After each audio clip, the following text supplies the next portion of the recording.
Support comes from Mosby Building Arts, a design-build company committed to remodeling the right way. Visit callmosby.com to get project inspiration for any room of your house.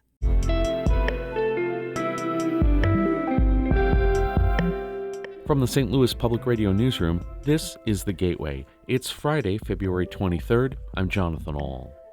When musician Steve Hackman began fusing classical masterworks with pop and rock music, he got a rough reception. Musicians were appalled. I mean, this music means so much to them. It's their life. It's to celebrate this repertoire and what they do and to build bridges, to develop new audiences. St. Louis Public Radio's Jeremy Goodwin has the story of St. Louis Symphony's upcoming fusion of Brahms and Radiohead. That's coming up on The Gateway. The Missouri Senate has voted to make it harder to amend the state's constitution. St. Louis Public Radio's Rachel Littman has more on yesterday's vote. Right now, constitutional amendments pass as long as they receive a simple majority statewide. The proposal approved by the Senate on a party-line vote adds a requirement that the amendments also pass in a majority of Missouri's congressional districts. Supporters say it gives rural parts of the state a louder voice in setting policy. Republicans in Missouri have tried for years to boost the threshold needed to pass constitutional amendments, but the matter has taken on greater urgency this year because of efforts to enshrine the right to an abortion in the Constitution. The measure still has to pass the House and be approved by voters in November. The Senate has been the stumbling block in the past due to inter-party fighting.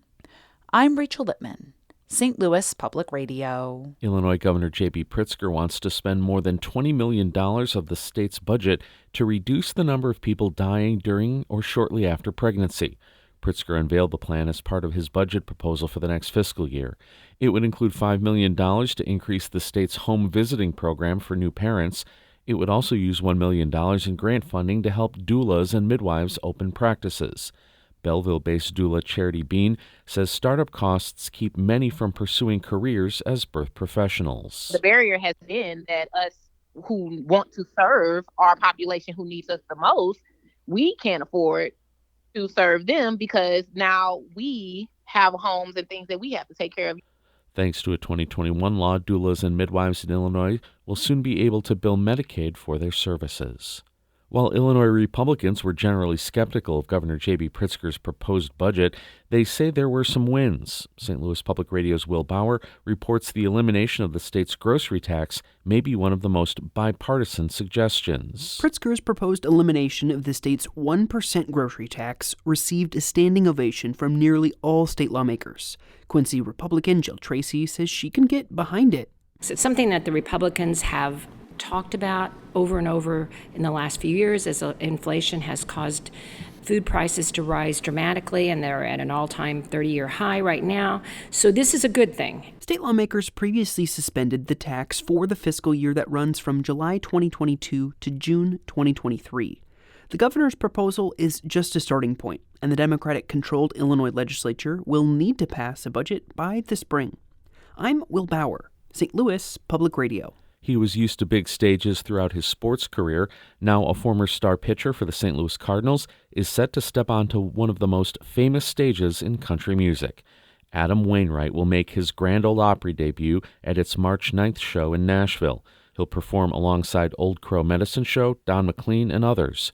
Tickets are already on sale. Fans can also purchase a separate Q&A session with Wainwright after the show. Wainwright was the surprise performer of the national anthem at the Cardinals' 2023 home opener.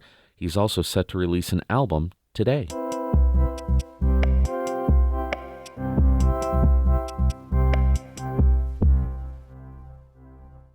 Across the St. Louis region, Asian Americans are celebrating Lunar New Year. People are particularly excited because it's the year of the dragon, one of the most auspicious Chinese zodiac signs.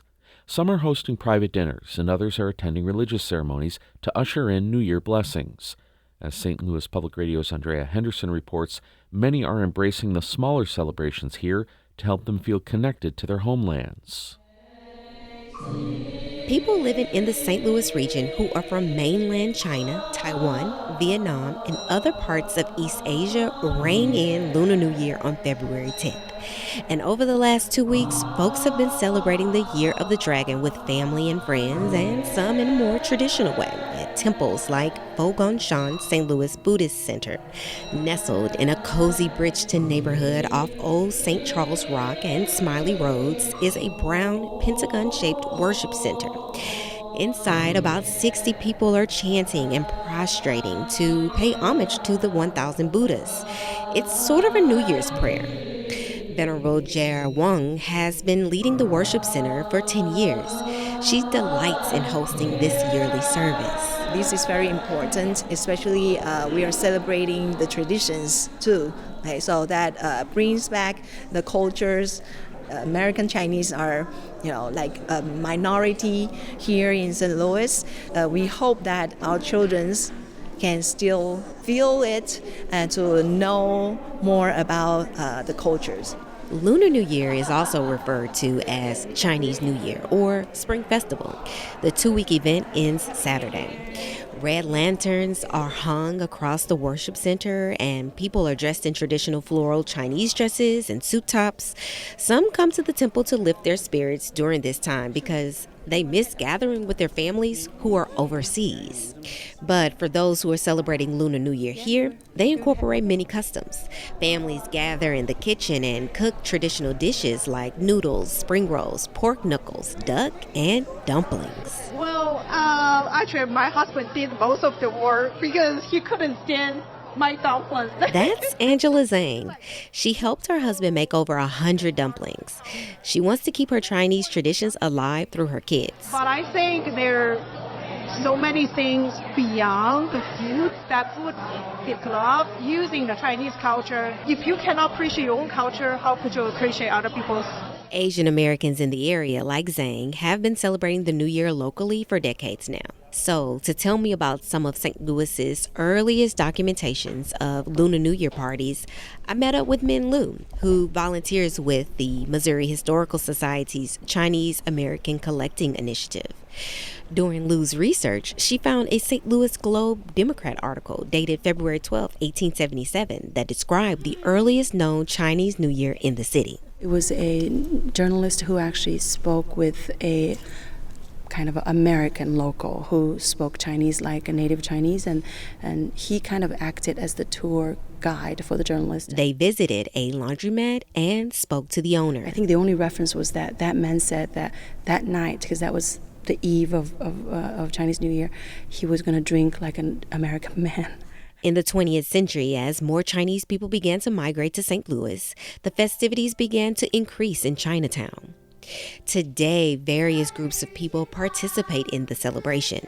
Many regional libraries, community centers, and restaurants showcase lion and dragon dances, martial arts, and folk singing to help Asian families feel at home and to teach others about the culture.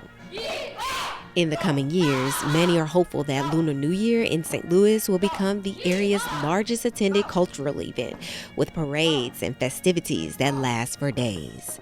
I'm Andrea Henderson, St. Louis Public Radio. 新年快樂，恭喜發財。祝các bạn năm mới long đậm tứ hải. 新年快樂，龍年大吉。Happy New Year, best of luck to you in the year of dragon. Our Brian Moline edited that report.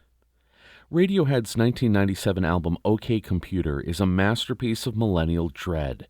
It came 121 years after Johannes Brahms debuted his first epic symphony. St. Louis Symphony Orchestra will perform a musical melding of the two on Saturday. Conductor-arranger Steve Hackman says Radiohead and Brahms have some things in common. They share this feeling of anxiety and tension, this sort of brooding feeling. In Radiohead's case, they were expressing their misgivings about essentially the digital age. We were becoming so much more connected, but yet we were as distant from one another as ever.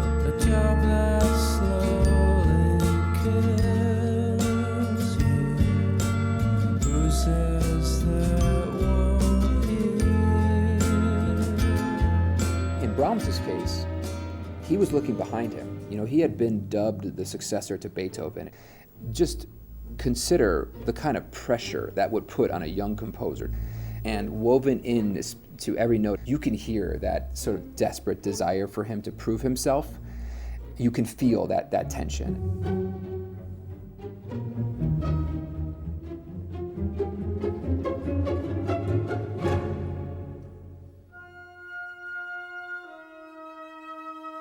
It is Radiohead's music, but filtered through the lens of Brahms. So wherever possible, I'm interpolating Brahms's harmonies, melodies, rhythmic motives, contrapuntal devices. Climbing Up the Walls is fused with the development section of the first movement, and that lyric, Climbing Up the Walls, is repeated over and over as the Brahms harmonies soar upward.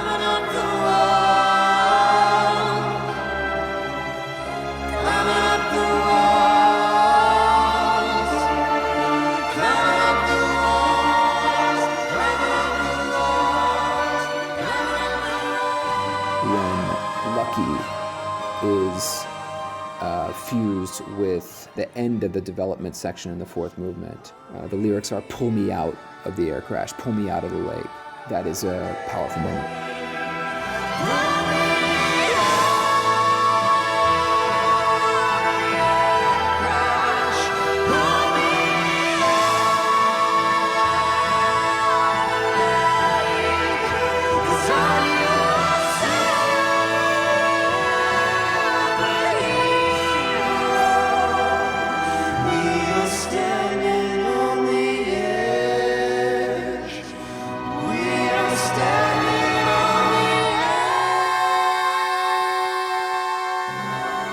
Over the years, there's been more and more understanding about what the purpose and what the mission of this work is.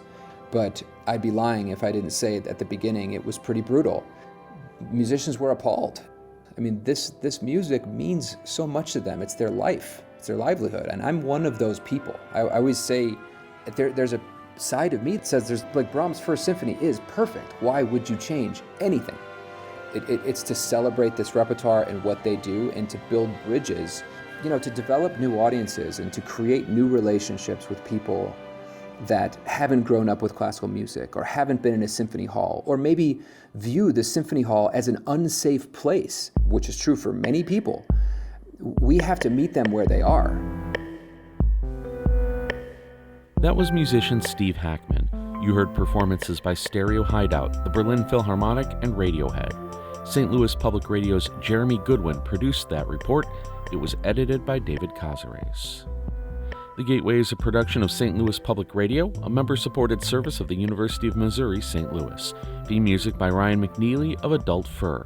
But we'll hear more of the Brahms Radiohead mashup with more of Lucky as we go out today. I'm Jonathan Ahl, and from the St. Louis Public Radio newsroom, this has been The Gateway. I'm on a roll. I'm on a roll this time. I feel my luck change.